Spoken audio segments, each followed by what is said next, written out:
Familiar faces. Welcome to BLK HACK. We hope you guys enjoyed Jay's presentation. It was great. Hope you guys took down some notes and names and especially some events.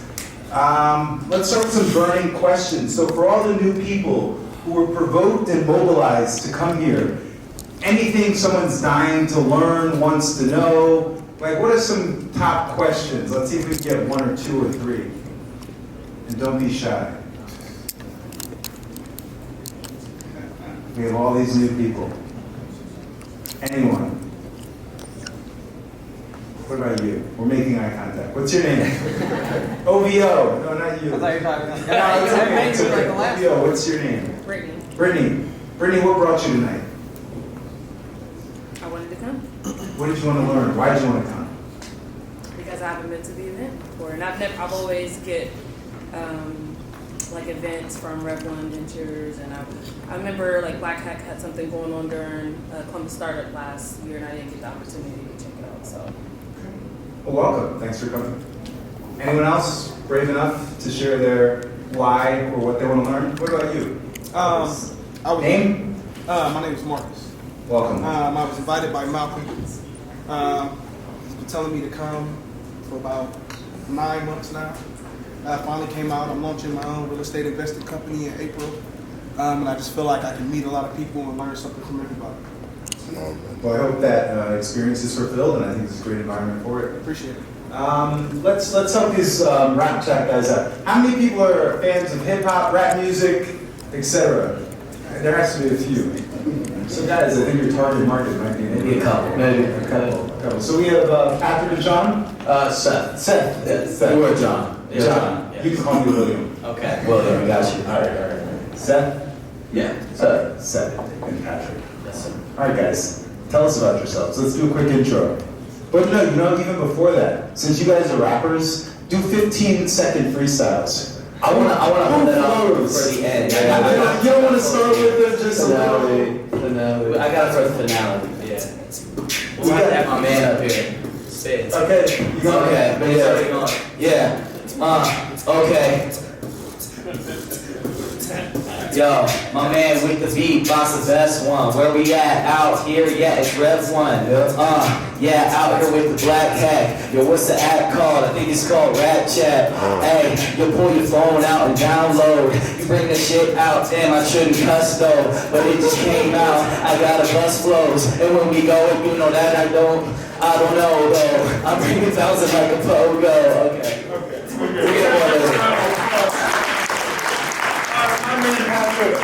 Alright. 2 reps, I code, everything else. Partnership, find yourself someone technical and find yourself someone passionate. But alright guys, tell us about yourselves. Yeah, so Pat and I go way back. We're actually from Westerville, Ohio, and our families are friends. I've known him for like 15 years. But yeah, we went to Westerville North High School. I went to Ohio University for college. But I studied management information systems in college, and I kind of just had this idea, like, again, I don't rap, I love freestyling in private. But I just had this idea, I was like, there's this phenomenon with millennials that people love freestyling. Like, you go to a party and at like 3 a.m. there'd always be like 5 to 10 people in the corner spinning flows, like, no matter what. And so it just kind of hit me, there's like, wow, there's not an app that lets people do that on their phone. And so I took that idea. Whoa. That's sweet. Patrick, who are you? Where did you go to school? I was letting go. So I went to Westerville North with Seth. I was 3 years older. He was friends with my younger brother, so I was the cooler older brother that was like picking on him and stuff. But no, like in high school, I didn't even like hip hop for the longest time, but I was a drummer. And then like junior year, I started listening to Wu-Tang. You got rhythm. Yeah, I got rhythm, I guess. But I had the studio set up, and we just kind of started making like rap songs in my basement just for fun, joking around.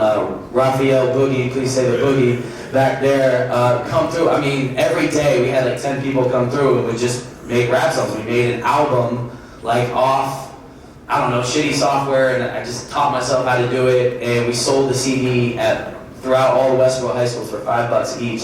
Sold 100 CDs, so we made $500. I went and bought a better mic, Taught myself how to use FL Studio, Fruity Loops, and we actually started getting kind of good, and my beats were decent. And so we started making music. We formed a group. It was called C Zoo, short for Columbus Zoo, but there's already a Columbus Zoo, so we had to hyphenate it. Simon Garfunkel Zoo. Something like that. But no, we opened up for Big Sean, we opened up for Wiz Khalifa, we opened up for Chip the Rip, MGK, and I went off to college at Northwestern to play soccer, but I got injured, and so in my free time I was making beats, I was recording, we were making songs with my teammates, everyone wanted to come over. Tell them about the diss track.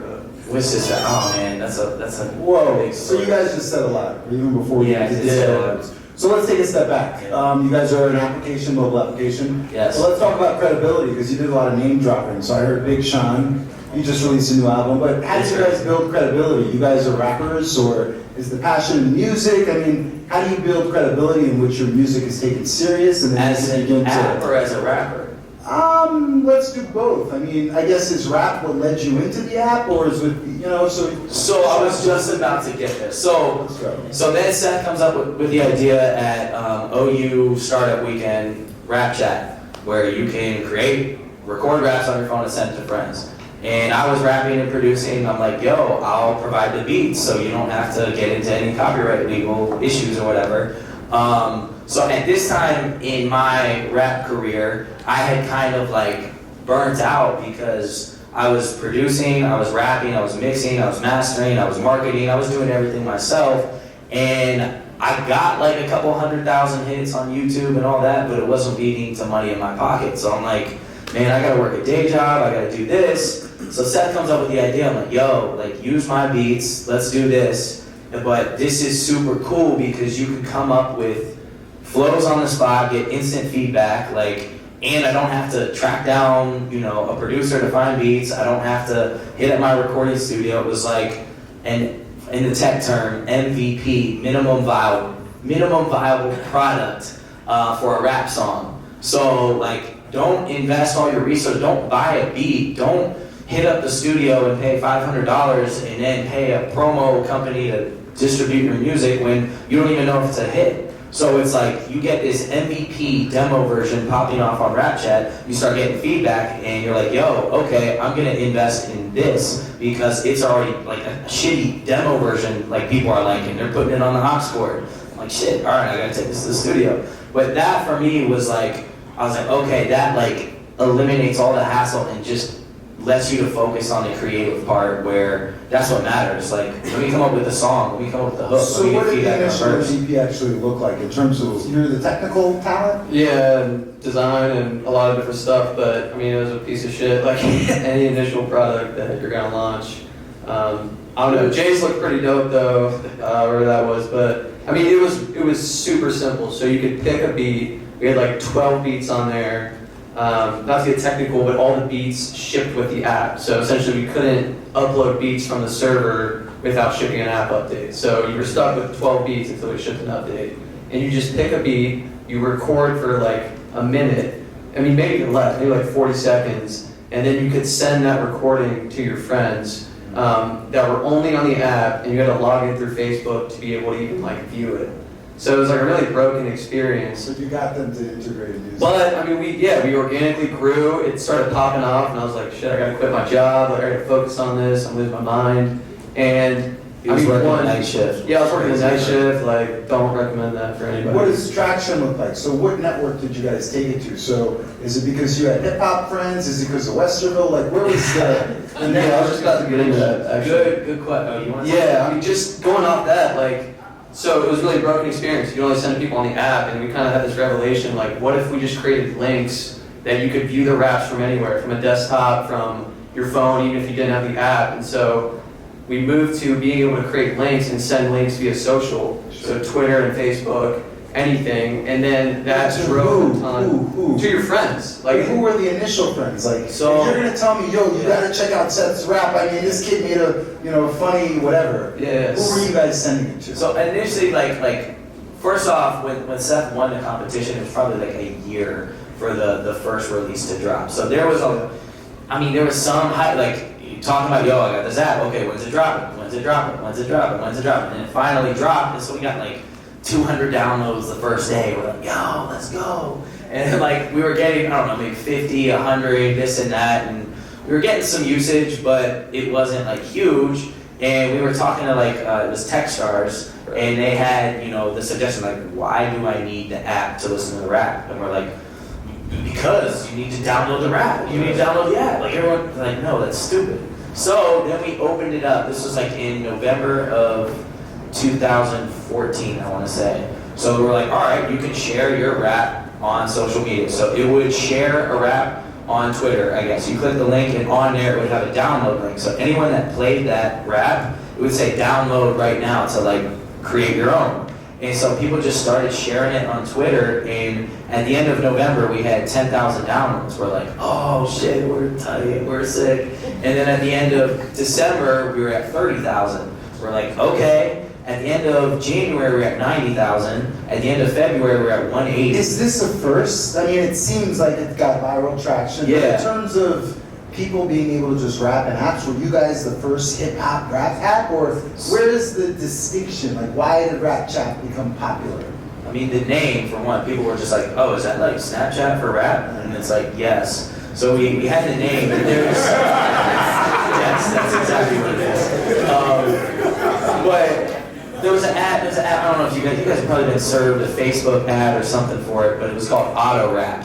And I mean, it still exists, but it's kind of a weak, it was based off the same company that made the T-Pain Auto-Tune app. And what it basically does is it gives you beats and you talk into it like, hey, I'm Pat. And it will like, hey, what's up, I'm Pat. It'll like chop it up algorithmically, add auto-tune. So it's like, it wasn't a real rap app. It was like a fake, gimmicky, I can't rap, I'm gonna make a rap without actually rapping. So that existed.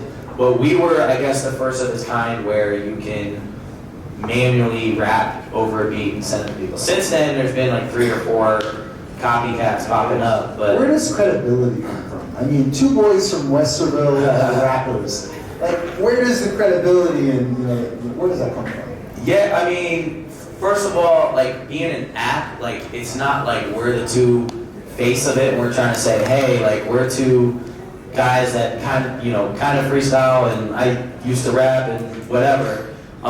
So like with that, we kind of wanted to make it faceless because it wasn't about a person or the team. Sure. So it's about building a brand first and foremost, and then showing that this can be a valuable tool to anyone, whether you're, you know, a 12-year-old girl just trying to have fun with your friends. Like there's rap battles that go viral in high schools. Like people are just trying to diss each other and make joke raps about their teachers or whatever. So that goes viral. But it's more about just building the brand, and then from there, which once we rebranded and actually are making it a tool for actual aspiring rappers, we've been able to connect with Waka Flocka, Soulja Boy, Bizarre from D12, most recently Meek Mill, where we can run promotions and contests where, you know, you can rap over the rapper's beat. So I'm sure all of you guys, or most of you guys, are familiar with the So Gone challenge, like with Monica, Chance the Rapper, he blew that up. So when that happened in August, we added that beat to our app and started running Twitter ads and was like, yo, we have the beat, we have the studio, all from your phone. Start, you know, create your So Gone challenge with our app. So we ended up getting a lot of traction from there. But it's just as simple as recording and putting it out there. Yeah, just to add on, like I think with apps, the credibility really comes with the product. Like, Sure. does it work? Like it's for everyday people. Granted, now we're kind of focusing on up-and-coming rappers and it being a legitimate tool, but I mean, back in the day, it was like, does this work? And I diss my friend and post it on Twitter. And you know, it solved all those problems. And so that was something, I mean, again, it's just doesn't work. Like, Take us through the conception to reality process. So you guys have this, it's almost like a fun and funny idea. We're drunk, like, ha, I'm gonna diss you. But take us through how you simplified the idea and how you brought it to market. What did that look like? Were you just strictly an iOS app? Were you an SDK? I mean, what were you using? Like, take us through that process. yeah, so originally, like, I didn't know how to code iOS apps, and so I was kind of at the peril of our technical co-founder, who was like barely couldn't spend enough time on it, and so you know, I had this grand vision that we still haven't even achieved yet. Like from day one, I've had this massive vision, but I had to basically go to him and say, can we do this? No. Can we do that? No. So we trimmed it down to the essential, like you said, like MVP, you know, I hate that term, but What like, were the features? it was just being able to pick a beat, record over the beat, and send it. Okay. So, I mean, literally you take Snapchat or Instagram, but audio and rap. And so that's, again, but like throughout that process, after we launched with that, I'm like, yeah, we need to like really get going. And that's when I started teaching myself how to code because we couldn't iterate fast enough. And I was tired of like I said, being at, you know, kind of the peril of So, nervous code. Was learning a language something that was, I guess, efficient in terms of mental space, resources, and time? A lot of times we hear find the technical or outsource it to a low-cost provider. I mean, why did you choose to code? I mean, what language did you choose to start with? So I started with Objective-C because Swift wasn't out back then, but those that don't know, Objective-C is just a software language, a programming language that iPhone apps run on. And so, yeah, like I tried the technical co-founder thing, and granted, that can work really well if you find the right guy, but that is so freaking hard because coders make a shitload of money. Like they get paid to do this stuff like $100K plus a year easily. And so trying to get these people to work with you for free is really hard, even if they agree on the vision. So I think just learning how to code gave us so much flexibility in the fact that we had $0 already. And so we were able to iterate for free. So was this a sexy app initially? I mean, I'm assuming that ugly products don't have credibility. To say MVP you should hate. So tell us about. I mean, you didn't let the ugly app stop you. I mean, it was ugly for sure, painful. But we were getting traction because it just worked. It worked, and people were sending it like this is fun as hell. Like, you know, when I'm drunk, I'm doing this, and I'm sending my friend freestyles, and we knew there was a bigger play behind it. So like we tried to, you know, whatever, start up Bible and read like, oh, what you should do is go raise venture capital. And you do this, and we didn't know what the hell we were doing. We're knocking on VC's doors, and we had numbers, like crazy numbers, and like, okay, yeah, this is good, but you know, your retention sucks, or this sucks. And we're like, yeah, we know it sucks because it's a shitty product, but they're still using it, and we have no resources, and we know. So like, we got, you know, told no probably like 30 times by VCs, and he had already quit his job, and I was in Chicago, and he moved to Chicago for the summer. I just left my job. And like we spent the whole summer, we're like, man, like what do we do? And it was just all, we need tech development. So we need to get on Android, we were only on iOS. And so we were just working on this massive update. And I don't code, so like it was all Seth. And I'm like sitting there while he's coding and trying to manage social media and all that. But like at the end of the day, like we could keep pouring in more users to this leaky bucket, but it's still gonna leak. So 2 questions. Yeah. The first question is why. So why? Why what? So I mean, one, I want to hear about the vision. Why? Why rap? You guys actually have a passion. But before you even acknowledge that question, how did you formalize? So you talked about leaving your jobs, feeling confident that this could have legs. So how did you formalize? I didn't hear you guys say we did surveys and we talked to our target market and we knew that they wanted 5 features. So how did you get taken serious like VCs by not backing your assumptions? I mean, we did back assumptions. We did. I mean, but it was just, we were both working on like nights and weekends. So it was like we couldn't put enough time into it because we both had our day jobs or night job for him. But no, like we were able to get meetings with VCs because we had a lot of users and a lot of usage, but it was just a drop off. They would download and then leave. And like, just like most apps out there, you download it once, use it a couple times, and you delete it or whatever. And we knew that there was nothing bringing someone back. If someone didn't send you a rap or you didn't feel like rapping, there was no reason for you to use the app. There was no discovery, there was no nothing on it. So we knew all these features that we needed to make based on requests, based on emails. We were getting feature requests every day, but we just couldn't act on it. And so that's what we went to the VCs. We're like, hey, we have these numbers. And they took the meetings because they're like, these are impressive numbers, but they're like, well, come back to us in 6 months when those numbers are higher. And we're like, well, we don't have any money, we don't have anything. We're like, well, quit your job. The Mark Zuckerbergs, the Evan Spiegels, they quit their jobs and then we're like, all right, We're not Mark Zuckerberg. Evan Spiegel's family is loaded, first of all. So what kind of training? So to gain that support, to be more formalized and make the VCs happy, do you guys have any training, any accelerators, any support? How did you gain the skills you didn't have? I mean, we went through 500 startups, which is an accelerator like a year and a half ago. And But that was after Backtrack real quick. Yeah. Backtrack real quick. So we spent that summer trying to work on getting these features done. We hired an Android developer off AngelList, and we found him. And like there was a point where I had just picked up another job at an agency because I was living in Chicago and I had to pay rent. And so he was still hacking away. He was like weeks away from moving back to Ohio, and days away, moving back with his parents. And we applied for 500 Startups, which is a accelerator program in Silicon A Valley. pretty big one. Yeah, okay, if you're not familiar. What is 500 startups? There's Y Combinator and then there's 500 Startups. They invest $100K in your business. You go through a There's Stanford and there's Harvard. Basically, exactly. So we got into 500 Startups, which is a crazy story, which I'm gonna try and tell really, really quick. The application, tell us. So, I mean, we applied and it was good, and like it was Thursday, and we went through our final application. They're like, the following Tuesday is when the program starts. And this was like Columbus Day weekend, so I was coming home. I was like going to the OSU Maryland game. He went to OU for homecoming. So we were both back in Ohio. He's like, yo, dude, if we get in, like, are you ready to like hit the road? I'm like, dude, I got my work laptop on me and like 3 sets of clothes. Like, I don't think I can. Like, so I'm taking off. We were supposed to know on Friday by like noon. They said, we'll let you know by the afternoon. Don't hear anything. It's 7 o'clock. I'm boarding my flight from Chicago to Columbus. Still don't hear anything. He's like, freak. He's like, dude, you think that's good news or bad news? I'm like, dude, I have no idea. I'm like, dude, there's no way we got in. I land at like, whatever, 10 o'clock. And I open my emails and it's like, you have been accepted. I'm like, oh shit, this is crazy. Yeah.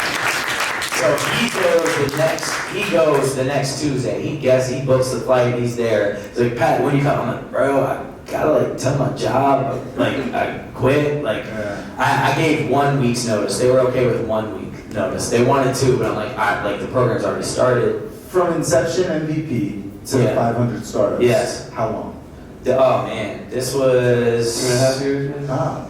Well, inception. I mean, we launched the first product in like July 2014, and this was October 2015. Okay, let's talk about money, because you guys quit your jobs and you have to pay your bills. So initially, I mean, you talked about no worrying about copywriting, etc. But were there any concepts of monetization, or was money making even important or relevant? I mean, what are you guys thinking? It's just dependent on who we talk to. Some investors are like, well, what's the business model? What's this? And we're like, what was Snapchat's business model? What was Instagram's business model? What was this? Like, and they're like, but at the same time, you got to reach scale in order to advertise it and make money. So we knew there was ways, just based on the rap industry, that we could sell beats, we could, find ways to make money. But we're like, should we focus on growing our user base first, or start bleeding in ads, or doing, whatever? I mean, I'd also add just like, we weren't ready to monetize. Like the product, we still had so many like essential core things we had to do. And even to this day, we haven't monetized. Like we think we're gonna be ready in 3 to 6 months to monetize now. And so like up until now, it's like, no, we gotta get these things so we keep users around and we provide the best experience possible so that people actually want to pay for shit. So that's the flip side of that, which is why we went the route of like, we gotta get money to stay alive to do this stuff. So finding early mentors to take your RapChat business serious, what was that like? I mean, friends, family, your parents. Oh my God, mom and dad, we're gonna be rappers. What the hell are they doing? Yeah, no, they're not. Well, where did the early mentors come from? Where did the early belief in your idea come from? I mean, there was always the belief. Well, not internally, I mean externally. Externally, I'd say like I started in Athens, right? It's like where I went to college and kind of worked my network around there. I won Startup Weekend, which was cool, and met some really cool people that came on. Like one guy specifically came on as an advisor and helped me learn how to code, but also helped me with running a business. And then outside of that, I mean, the internet's just a wealth of knowledge, right? So I just Google everything. I read a bunch of books. I hit up the people who wrote these books. I hit up people whose blog posts I like read. And almost always, if you write like a thoughtful email or even a thoughtful tweet, you'll get a response. And so it's just continuing that dialogue. And that's how we came across like a couple advisors and even just like partners that help us out with anything. So I'd say that's like been up until 500 startups, that was the main one. And then when we went to 500, it was countless. Yeah, once we got to 500, and like I was like, okay, I can quit my job. Okay, you know, we can live out here. We still didn't even pay ourselves salaries because like 100K isn't. It sounds like a lot, but it really isn't much to do In the Bay. run a business with. Yeah, we were in the Bay, paying $3,000 a month for rent for a shitty 2-bedroom, not nice apartment. Like, we just moved back here. We got like a mansion for less than $3,000. Like, it's sick. Yeah. So, yeah. I mean, so like we didn't pay ourselves. I had been saving up. Like I always knew I wanted to do something. Like since my first job, I worked at a different startup. I always knew I wanted to do something. I didn't know what it was, but I was just saving, living as frugal as I could. And so when it came, I mean, we were using the money to pay rent because we can't afford $2,000. The incubator money. The incubator, 500 money. So we're using that to pay rent, you know, a little bit like groceries and stuff like that. But if you were going out and wanted to go to a bar, that was on you. Like, you know, so like I was living off my savings, I guess, but had it padded with the money, but we weren't paying ourselves salaries. Let's talk perception versus reality. So, you know, for me, I believe there's like the Wizard of Oz theory. So, you know, 500 startups to me is like the big wizard and he's big and clunky. So from, you know, website to application to actually in to then matriculation. Tell us about that experience. I mean, you guys have kind of unmasked the beast. You saying the 500 experience? Yeah, you know, so you went through the Stanford of startups. So yeah, so I mean, is it everything that it says? I mean, so there's just like anything in life, like you think you do something. Like let's say, whatever it is, you're on sports and you make varsity and you think you're set. Whatever it is, you're never set with any milestone you get.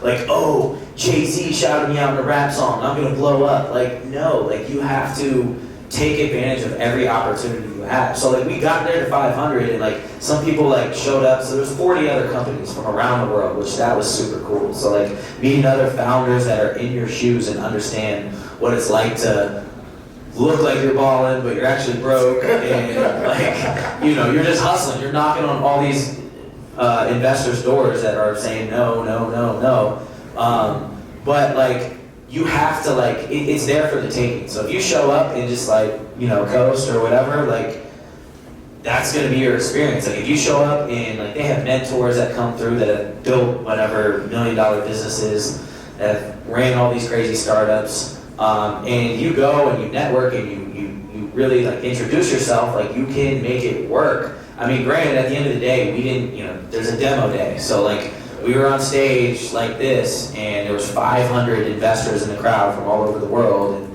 you have this 2-minute big pitch that like, that's all you focus on the last like month and a half of the program is pitch prep, which is good because as an entrepreneur, you always are pitching no matter what you're doing. You're in elevator pitch. Like you have to have your pitch nailed down. If you don't have that practice, then, you know. So that was like cool to do that, but like it's so hyped up that there's these investors and you kill your pitch and you're gonna get $1 million. Like I don't think a single person in our batch like closed tangible good money. I mean, it was kind of a sign of the climate of venture capital, but it was cool. But like this was basically a year ago when we got out, and like our expectation was like, yo, like, we're gonna go through there. We got the 500 stamp of approval. Like we can get meetings and we're gonna close this round. But we're still here today, closing our round. So is that the first no? Tell us about the no's, the closed doors, the not open doors. We got a decent, pretty good story on the first no. First no's like, I mean, similar like you said, like you got to fly out to the valley and meet with an investor and give them the pitch and demo. So these were one of the first investors in Snapchat. Yeah. So like they just made, I think, literally like at least $200 million off that IPO.